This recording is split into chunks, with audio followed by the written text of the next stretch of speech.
Start करते हैं हम आज का लेक्चर।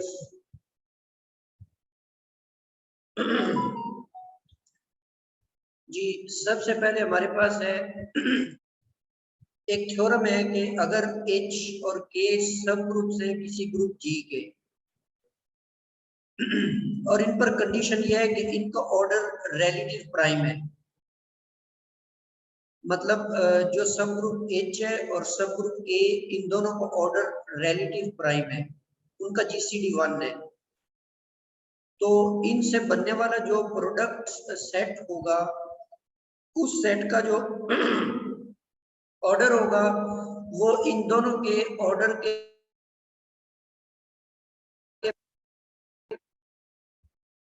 जैसे एक एग्जांपल हम ले लेते हैं, कंसीडर कर लेते हैं कि ये हमारे पास एक सब ग्रुप है और के भी एक सब ग्रुप है, ये दोनों D3 के सब ग्रुप्स हैं।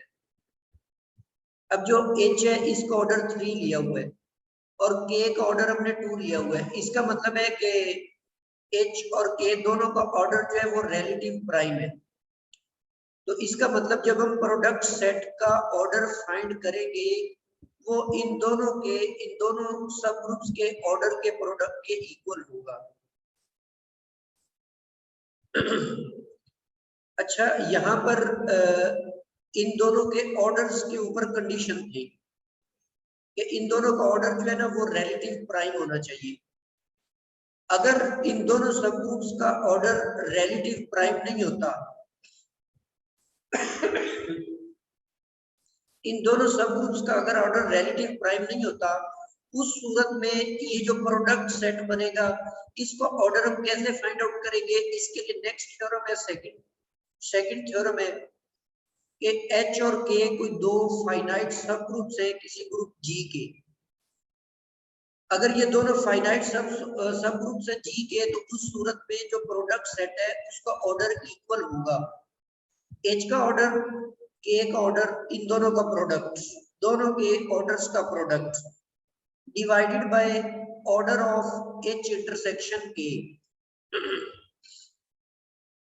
अच्छा, आपको याद होगा हमने जब सब ग्रुप्स के बारे में पढ़ा था तो सब ग्रुप्स के अंदर एक रिजल्ट हमने पढ़ा था कि अगर ये वाली कंडीशन उसमें दी हुई थी कि दोनों सब ग्रुप्स का ऑर्डर अगर रिलेटिव प्राइम हो, तो जो H इंटरसेक्शन K होता है ना, वो आइडेंटिटी सब ग्रुप के बराबर होता है।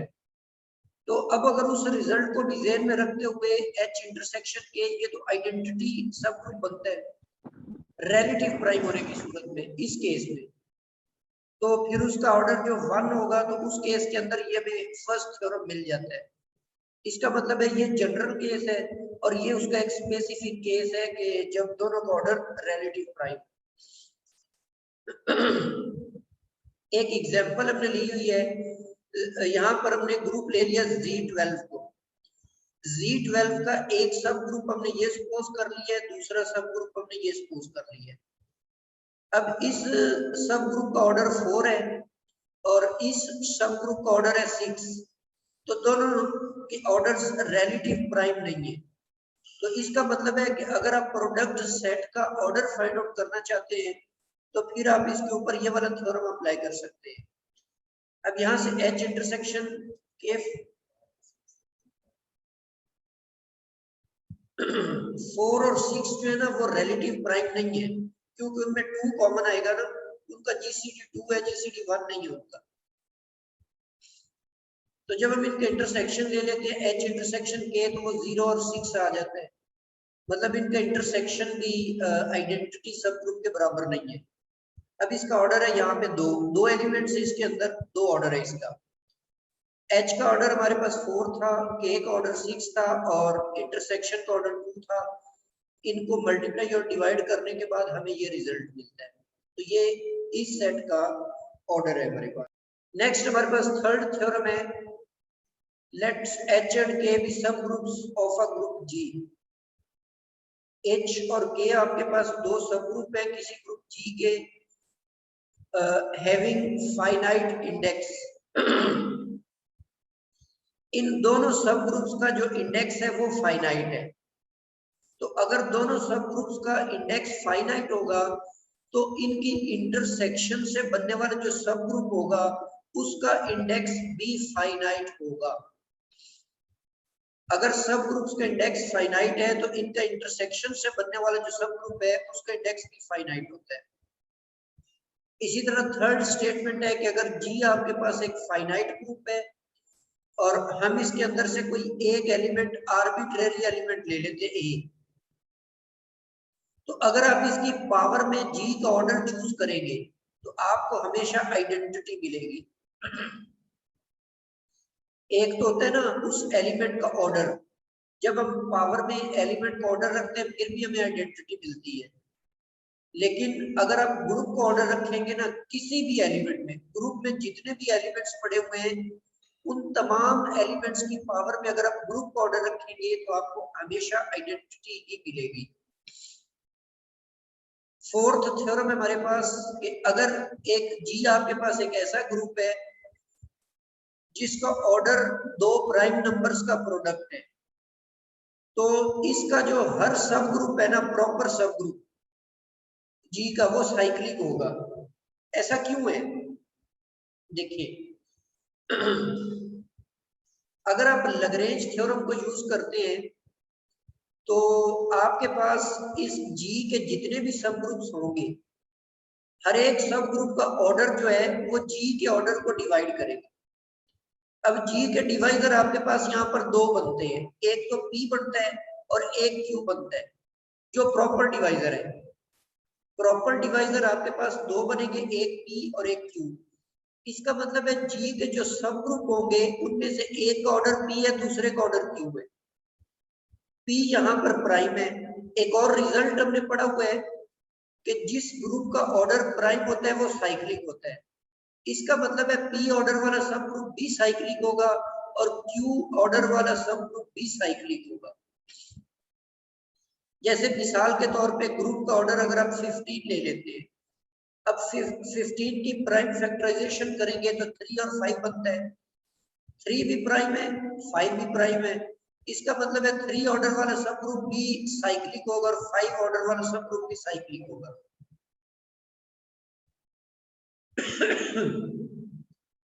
इसी तरह नेक्स्ट थ्योरम है कि अगर जी का ऑर्डर 2 प्राइम्स का प्रोडक्ट हो और जी सिर्फ एक ग्रुप रखता हो जिसका ऑर्डर पी हो और सिर्फ एक सब ग्रुप रखता हो जिसका ऑर्डर क्यू हो, तो वो ग्रुप जो है ना वो साइक्लिक ग्रुप होता है।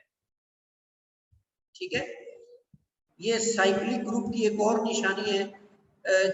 पीछे हमने जो साइक्लिक ग्रुप के रिजल्ट्स पढ़े थे वहां पर हमने एक रिजल्ट ये भी पढ़ा था कि जो साइक्लिक ग्रुप होता है उसके हर डिवाइजर के लिए एक यूनिक सब ग्रुप एग्जिस्ट करता है। अब इसके 2 डिवाइजर्स हैं P और Q, तो अगर इनके लिए यूनिक सब ग्रुप एग्जिस्ट करता है तो इसका मतलब है कि वो साइक्लिक है। जी नेक्स्ट आपके पास 6th थ्योरम है कि H और K 2 सब ग्रुप्स है किसी ग्रुप G के, और इनमें इस तरह की तरतीब है कि H सबसेट है K का और K सबसेट है G का। तो फिर जो H का इंडेक्स है H यहाँ पर सबसे छोटा सेट है, इस H का इंडेक्स बराबर होगा K का इंडेक्स G में और H का इंडेक्स K में। ठीक है, क्योंकि H स्मॉल है तो H का इंडेक्स आप K में ले सकते हैं और K का इंडेक्स आप G में ले सकते हैं। तो दोनों के इंडाइसिस को मल्टीप्लाई करेंगे तो आपको H का इंडेक्स G में उसके बराबर मिलेगा। यहाँ पर इसको याद रखने के लिए मैं थोड़ा सा इसको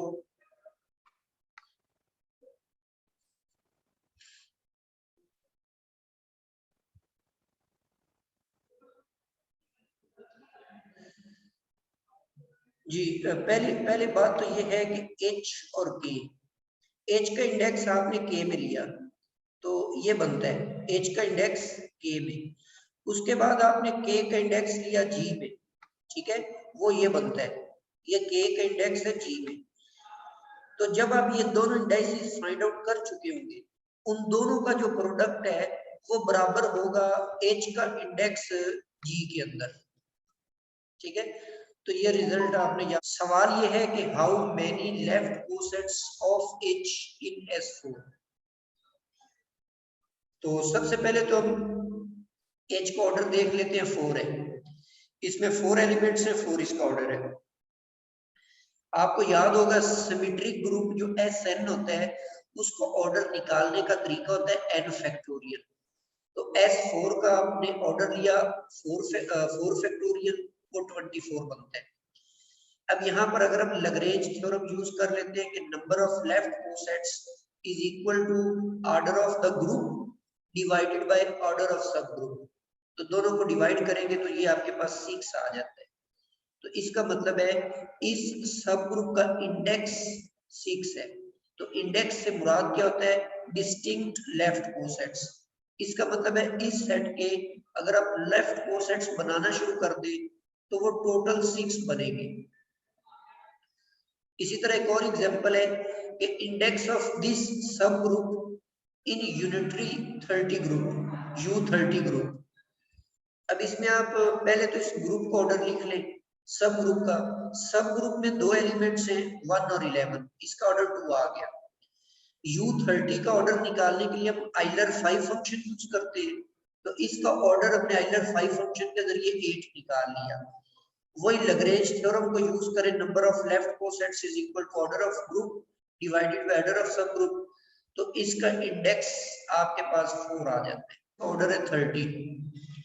क्वेश्चन ये है कि how many left cosets of A4 जो सब ग्रुप है ना उसमें A4 से जनरेट हो रहा है।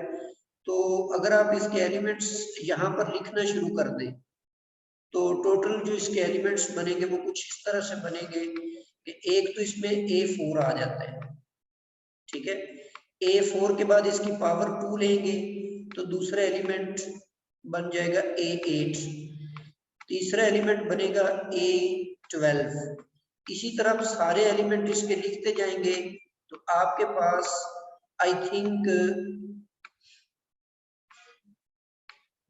A4 है तो 7 4 28 तक एलिमेंट्स इसके अंदर आ गए।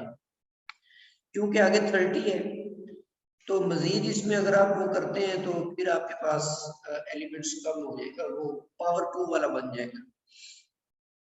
मतलब 7 4 28 है तो 8 4 32, तो A2 आ जाता है दोबारा। अच्छा खैर, इस तरह का ये आपके पास कुछ सब ग्रुप है। तो आपने बहरहाल ये बताना है कि इसके लेफ्ट कोसेट्स कितने बनेंगे इस ग्रुप के अंदर। ग्रुप किससे जनरेट हो रहा है? A से, और A का ऑर्डर कितने? 30। तो आपको याद होगा कि जो जनरेटर का ऑर्डर होता है ना वही ग्रुप का ऑर्डर होता है, ठीक है। तो इसका मतलब है कि ग्रुप का ऑर्डर आपके पास 30 है। और अगर आप इस सब ग्रुप का ऑर्डर निकालना चाहते हैं तो सब ग्रुप का ऑर्डर निकालने का ये तरीकेकार है। मतलब इस सब ग्रुप का जो ऑर्डर है वो इसके जनरेटर के ऑर्डर के इक्वल होगा, और जनरेटर का ऑर्डर निकालने का ये तरीका है कि A का ऑर्डर डिवाइडेड बाय GCD आप लेंगे A के ऑर्डर का और यहाँ पर पावर रखेंगे, तो इस फार्मूले से आपके पास इस सब ग्रुप का ऑर्डर 15 निकल आता है। नेक्स्ट आप लैग्रेंज थ्योरम यूज करते हैं, ऊपर G का ग्रुप का ऑर्डर है, नीचे सब ग्रुप का ऑर्डर है, तो ये आपके पास इंडेक्स इसका 2 निकल आता है। मतलब इसके 2 सब ग्रुप्स बन जाएंगे। जी नेक्स्ट अब यहाँ पर आपके पास कुछ इंपॉर्टेंट सब ग्रुप्स आ जाते हैं, जिसमें नॉर्मलाइजर पढ़ेंगे हम, सेंट्रलाइजर पढ़ेंगे, किसी ग्रुप का जो सेंटर होता है उसके बारे में आप पढ़ेंगे। जी सबसे पहले हम नॉर्मलाइजर को डिफाइन करते हैं कि नॉर्मलाइजर का क्या मतलब होता है। जी इसकी डेफिनेशन ये है कि let X be an arbitrary subset of a group G, the set of those elements of G which permude with X is called normalizer of X in G and it is denoted by Ng of X। मतलब क्या है इसका? मतलब ये है कि आपने एक ऐसा सेट लिया है जिसके अंदर G के तमाम एलिमेंट्स A पड़े हुए हैं, और ये वो वाले एलिमेंट्स हैं जो x के साथ परम्यूट कर रहे हैं, मतलब इस a का जो x का जो लेफ्ट कोसेट है वो x के राइट कोसेट के बराबर है। अगर ये दोनों कोसेट्स आपस में इक्वल आ जाते हैं तो इसका मतलब है जिस एलिमेंट से आपने ये कोसेट डिटरमाइन किए हुए हैं वो कोसेट जो है वो इसके अंदर पड़ा हुआ है, नॉर्मलाइजर के अंदर। अच्छा, यहाँ पर कुछ नोट भी लिखे हुए हैं, ये माइक सबने बंद कर दे।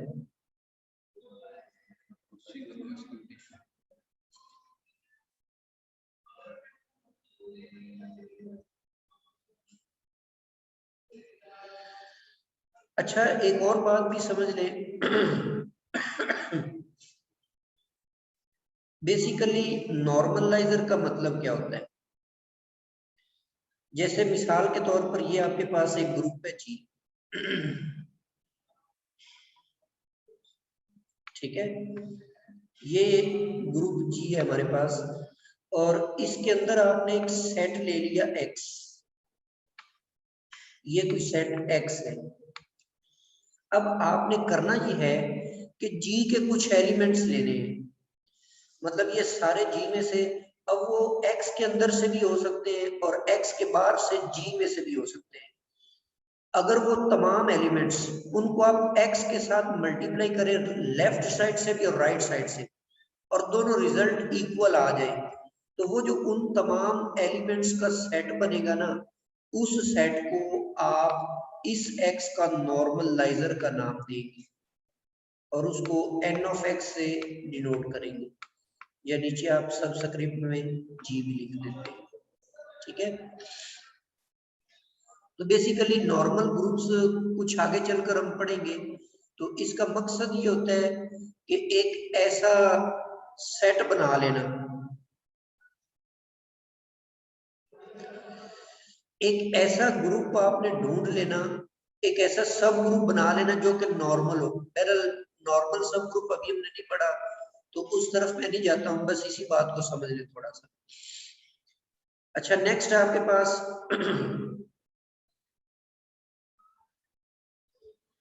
नेक्स्ट एक नोट लिखा हुआ है कि आइडेंटिटी एलिमेंट जो होता है ना, अगर आप एक्स को आइडेंटिटी से मल्टीप्लाई करें लेफ्ट से या राइट से तो ये हमेशा बराबर होता है।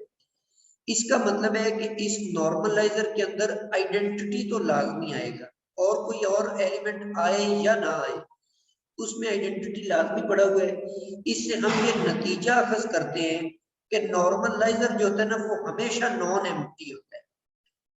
किसी भी सेट का नॉर्मलाइजर आप फाइंड आउट करेंगे वो एम्प्टी नहीं हो सकता, हमेशा वो नॉन एम्प्टी होता है। अच्छा, दूसरी बात यह है कि x is a singleton set. अगर x आपके पास सिंगलटन सेट आ जाता है जिसमें एक एलिमेंट है, फिर जो उसका नॉर्मलाइजर है उसको हम इस तरीके से डिनोट करेंगे, यहां पर वो एलिमेंट लिख देंगे जिसका नॉर्मलाइजर फाइंड आउट कर रहे हैं। और इस केस में ये जो नॉर्मलाइजर बनेगा ना, ये एक साइक्लिक सब ग्रुप होगा जिसका जनरेटर जो है वो ए। नॉर्मलाइजर फाइंड करने का तरीका कार क्या होता है? देखो, सबसे पहले तो जो नॉर्मलाइजर की डेफिनेशन है ना, ये डेफिनेशन आपके माइंड में होनी चाहिए कि आपने करना ये है कि जी का एक एलिमेंट उठाना है और उस एक्स के लिए ये बात आप चेक करेंगे, लेफ्ट साइड पर रखे राइट साइड पर रखे, फिर इनको मल्टीप्लाई करके देखिए कि रिजल्ट इक्वल आता है या नहीं आता। अब यहाँ पर डाइहेड्रल 3 ग्रुप दिया हुआ है और इसका ये एक सबसेट दिया हुआ है, ये सब ग्रुप भी है, तो इसका आपने नॉर्मलाइजर मालूम करना है। अब देखो, इसके अंदर जो सेट उसने दिया उसमें 1 पड़ा हुआ है तो 1 आइडेंटिटी है, तो नॉर्मलाइजर में आइडेंटिटी तो लाजमी होती है। बाकी दूसरा एलिमेंट बी पड़ा हुआ है, अगर आप इसको इस पूरे सेट को बी को लेफ्ट साइड से भी मल्टीप्लाई कर दो राइट साइड से भी तो रिजल्ट इसका भी सेम होगा। तो इसका मतलब है कि ये जो दोनों एलिमेंट्स है ना 1 और बी, ये दोनों तो नॉर्मलाइजर के अंदर पड़े हुए हैं। इस जी के अंदर टोटल एलिमेंट्स है 6, उनमें से ये जो 1 और बी है हाँ जी, इसमें हमने ये चेक कर लिया है कि 1 और बी ये नॉर्मलाइजर सेट के अंदर ऑलरेडी है, इसीलिए इसको कंप्यूट कर जाएंगे। तो इसका मतलब है ये दोनों नॉर्मलाइजर में चले जाएंगे, इनको चेक करने की जरूरत नहीं है। उसके बाद हम ए को चेक करते हैं कि ए इसके अंदर जाएगा या नहीं। एच की लेफ्ट साइड से हम ए को मल्टीप्लाई करते हैं। अब एच के अंदर पहले 1 है फिर बी है। ए को 1 से मल्टीप्लाई कर दिया, फिर ए को बी से मल्टीप्लाई कर दिया, ये बन गया। जब हम एच को लेफ्ट साइड से राइट साइड से मल्टीप्लाई करेंगे, अब यहां पर 1 से मल्टीप्लाई ए होगा, उसके बाद बी की राइट साइड से ये मल्टीप्लाई होता है। अब आपको याद होगा कि बी ए जो होता है ना, वो डाइहेड्रल 3 ग्रुप के अंदर इसके बराबर होता है, क्योंकि इसका रिजल्ट ये था कि ए जो बी ए होता है, बी ए डाइहेड्रल ग्रुप में बी ए इक्वल होता है ए रेज टू पावर n-1 और इनटू बी। ठीक है, बी ए इसके बराबर होता है। अब यहाँ पर डाइहेड्रल में n3 में n3 है, तो इसका मतलब है कि यहाँ पर थ्रो आउट आप क्या चीज यूज करेंगे, जहां पर भी बी ए आ जाता है वहां पर आपने ए स्क्वायर बी लिखना होता है डाइहेड्रल 3 ग्रुप के अंदर। ये मैं डिटेल से आपको बता चुका हूँ। बहरहाल ये जो बी ए था, इसकी जगह हमने ए स्क्वायर बी लिख दिया। अब चेक करें, ये आपके पास सेट है ए एच और ये आपके पास है एच ए, तो दोनों सेट बिल्कुल मुख्तलिफ है। तो ए एच जो कोसेट है, लेफ्ट कोसेट, वो राइट कोसेट के इक्वल नहीं आया। इसका मतलब है ये जो ए आपने लिया है ना जी में से, ये ए नॉर्मलाइजर को बिलोंग नहीं करता। बिल्कुल इसी तरीके से आप बाकी तमाम एलिमेंट्स को चेक करेंगे। ठीक है, उसके बाद ये हमने ए स्क्वायर को चेक किया, तो ए स्क्वायर में लेफ्ट साइड से भी मल्टीप्लाई कर दिया और राइट साइड से भी, तो इसका भी ये रिजल्ट आप देख लें। ये भी इस ए स्क्वायर से लेफ्ट साइड से मल्टीप्लाई कर दिया है और ये हमने राइट साइड से मल्टीप्लाई करके ये नतीजा हासिल किया। ठीक है, अब ये बी ए स्क्वायर था, तो बी ए स्क्वायर जो है वो ए बी के बराबर होता है। ये भी रिजल्ट यहाँ पर, ये दोनों रिजल्ट्स आप याद रख लें कि ए बी जो होता है वो इक्वल होता है बी ए स्क्वायर के। ठीक है, और ए बी ए स्क्वायर के बराबर होता है और बी ए स्क्वायर बी के बराबर होता है डाइहेड्रल ग्रुप में। अच्छा, यहां से हमने ये नतीजा हासिल किया कि ए स्क्वायर इसको बिलोंग नहीं करता, इसीलिए बाकी दोनों केसेस जो है उनमें ए बी को आपने चेक कर लिया, तो ए बी को लेफ्ट और राइट साइड से मल्टीप्लाई करके देखा तो वो भी बराबर नहीं आया, तो वो भी इसको बिलोंग नहीं करता। इसी तरह लास्ट एलिमेंट ए स्क्वायर बी है, इसको एच से लेफ्ट साइड से मल्टीप्लाई किया, फिर हमने इसको राइट साइड से मल्टीप्लाई किया, तो ये भी आपस में बराबर नहीं है, तो ये भी नॉर्मलाइजर को बिलोंग नहीं करता। ये लास्ट एलिमेंट था, तो जो आपने स्टार्ट में 2 एलिमेंट्स लिए थे ना, सिर्फ वो 2 ही बिलोंग करते हैं नॉर्मलाइजर में, बाकी कोई भी एलिमेंट बिलोंग नहीं करता। तो इस सेट का नॉर्मलाइजर जो है वो 1 और बी आ जाता है। इन अदर वर्ड्स, इस सब ग्रुप का नॉर्मलाइजर जो है वो एच के अपने बराबर ही आ जाता है, लेकिन ये लाजमी नहीं है कि उसी के बराबर आए। नीचे एक मिसाल मैंने करने के लिए दी है, ये आप लोगों ने खुद इस तरीके से करनी है। तो इसमें मैंने सब ग्रुप ये वाला लिया हुआ है एच, इसको चेक करना है। अब इसमें 1 भी आ जाएगा, ए भी आ जाएगा, ए स्क्वायर भी आ जाएगा।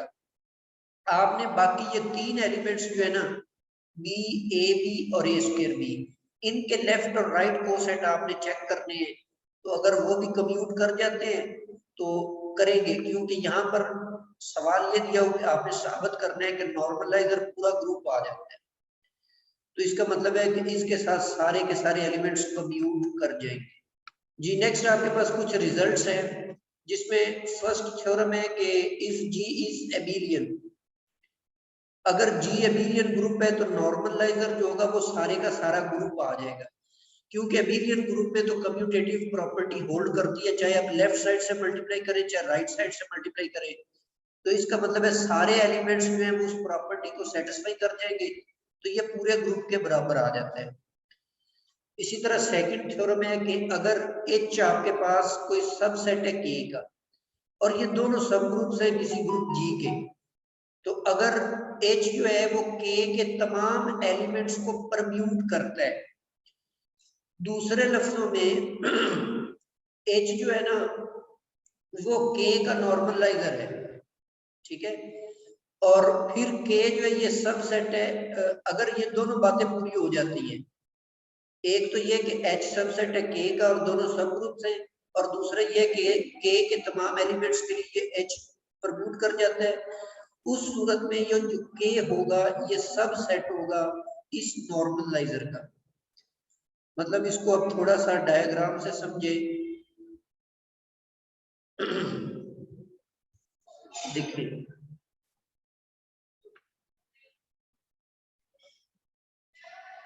ये आपके पास है ग्रुप G, इसके अंदर मैंने एक सेट ले लिया K, ये सेट K है, और ये आपने इसके अंदर इसका सबसेट ले लिया H,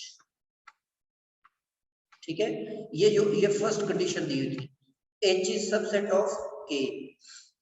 अच्छा दूसरी बात ये है कि H जो है यहाँ पर ये जो कंडीशन दी हुई ये वाली K के तमाम एलिमेंट्स के लिए, ये for all K belonging to K, K के तमाम एलिमेंट्स के लिए अगर H परम्यूट कर जाता है, उस सूरत में ये जो K होगा ना K, ये H के नॉर्मलाइजर का सबसेट होगा, ये जो बड़ा मैं बना रहा हूं ये H का नॉर्मलाइजर है, तो K जो होगा वो उसका भी सबसेट होगा जी। नेक्स्ट आपके पास थर्ड थ्योरम है,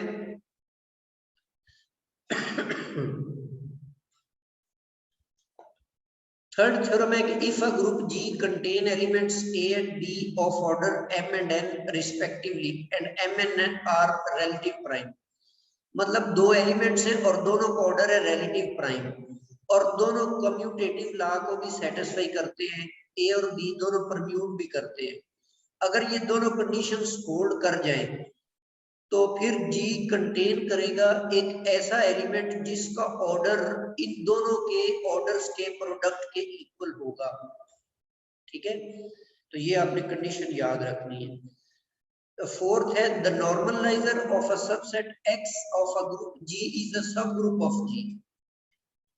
पहली बात तो ये याद रखें कि ये जो नॉर्मलाइजर है ना ये हमने डिफाइन किया था सबसेट के लिए, X जो ये एक सबसेट है, इसका सब ग्रुप होना जरूरी नहीं है, लेकिन इस सबसेट का जो नॉर्मलाइजर निकलेगा ना वो लाजमी तौर पर इसका सब ग्रुप होगा। थ्योरम 5 है कि नॉर्मलाइजर ऑफ अ सब group contain the sub group, जैसे यहाँ पर भी ये इस डायग्राम में भी मैंने दिखाया हुआ है कि जब आप नॉर्मलाइजर निकालेंगे किसी सब ग्रुप का तो वो नॉर्मलाइजर हमेशा उससे बड़ा होता है, ये H जो होता है ये उसके अंदर कंटेन करता है।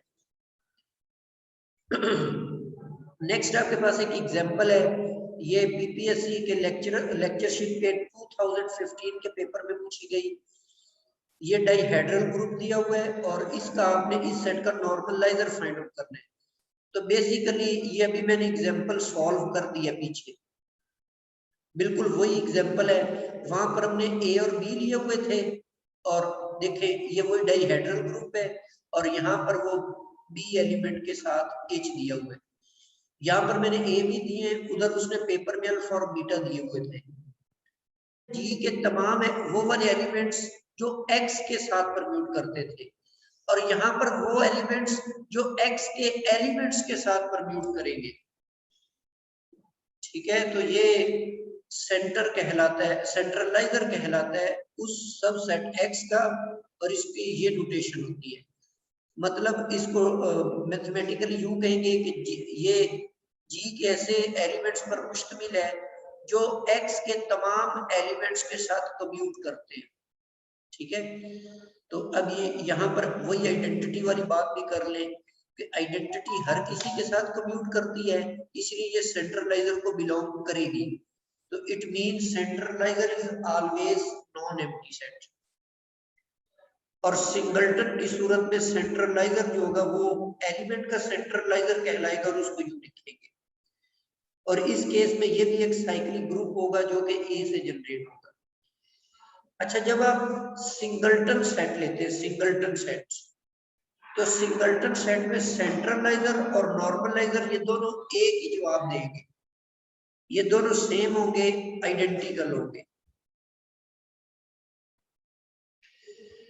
ये मैंने सेंट्रलाइजर की एक एग्जांपल उसी तरह से की हुई है, और इसमें आपने साबित करना है कि इस सेट का जो सेंट्रलाइजर है वो H के बराबर आ जाता है।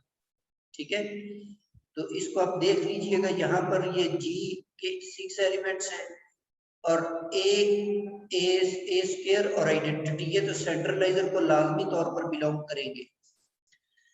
बाकी एलिमेंट्स को चेक कर लेते हैं हम। B जो है B, अब इस B को इसके तमाम एलिमेंट्स के साथ कम्यूट करना चाहिए, लेकिन B तो A के साथ ही कम्यूट नहीं होता, इसका मतलब है B सेंट्रलाइजर में नहीं जाएगा।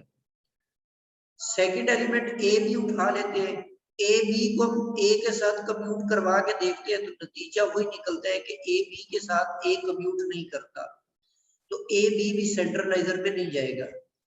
आखिरी जो लास्ट एलिमेंट है स्क्वायर B, उसको कम्यूट करवा के देखते हैं, वो भी कम्यूट नहीं करता, तो इसका मतलब है कि इसके अंदर सिर्फ ये 3 एलिमेंट्स आएंगे, 1 A और A स्क्वायर, तो ये प्रूफ हो जाता है।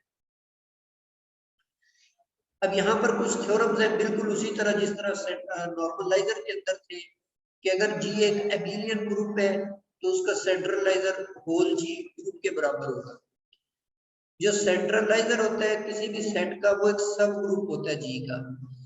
जो सेंट्रलाइजर होता है सब ग्रुप का लाजमी नहीं वो कंटेन करे उस सब ग्रुप के अंदर। जिस तरह से आपने नॉर्मलाइजर में देखा था कि नॉर्मलाइजर में H जो होता है वो नॉर्मलाइजर का सबसेट होता है, लेकिन सेंट्रलाइजर में ऐसा होना जरूरी नहीं है। इसके लिए मैंने एक नीचे मिसाल दी हुई है, ये G एक सेट है, इसमें 12 एलिमेंट्स हैं, तो इस एग्जांपल को आप खुद से सॉल्व करें, इसका सेंट्रलाइजर फाइंड आउट करें, तो आपको पता चलेगा कि इसका सेंट्रलाइजर ये निकलता है। और ये जो सेंट्रलाइजर है ये इस सेट H का सबसेट नहीं है, इसका मतलब है सेंट्रलाइजर में ये H का कंटेन करना जरूरी नहीं है, ना तो ये H में कंटेन करता है और ये H भी इसमें कंटेन नहीं करता। फोर्थ थ्योरम है कि G अगर आपके पास एक ग्रुप है, ग्रुप का कोई एलिमेंट A पिक करते हैं, उस A का जो सेंटर होगा और उसके इनवर्स का सेंटर होगा दोनों आपस में बराबर होंगे। और अगर आप A का सेंटर निकालते हैं और A की पावर का सेंटर निकालते हैं, तो ये जो सेंटर A वाला होगा ये इसका सबसेट होगा। ये रिजल्ट्स आपने याद रखने हैं। यहाँ पर कुछ एक्सरसाइजेज मैंने दी हुई है। क्वार्टिनियन ग्रुप में आपने I का सेंटर फाइंड आउट करना है, तो I का सेंटर ये आप देख लें, यहाँ पर दिया हुआ है मैंने, ठीक है, ये इसका रिजल्ट निकलता है, ये बाकी एलिमेंट्स के साथ कम्यूट नहीं करता, तो सिर्फ इसमें ये 4 एलिमेंट्स आ जाते हैं। ठीक है, इसी तरह इसमें GL2 में आप इस एग्जांपल को भी देखें, इसी तरह की एग्जांपल आगे मैंने सॉल्व करके दी हुई है। इस मैट्रिक्स का आपने सेंटर फाइंड आउट करना है, तो हम सपोज कर लेते हैं कि ये जो मैट्रिक्स है ये सेंटर को हमने सपोज कर लिया कि ये जो मैट्रिक्स है ये वाली ये सेंटर में पड़ी हुई है। अगर ये सेंटर में पड़ी हुई है तो ये इस मैट्रिक्स के साथ कम्यूट करेगी। इस मैट्रिक्स को हम इसके साथ मल्टीप्लाई कर देते हैं तो रिजल्ट ये आ जाता है। इस मैट्रिक्स को इसके साथ मल्टीप्लाई करते हैं तो इसका रिजल्ट ये आ जाता है। अब यहाँ पर C इक्वल किसके है?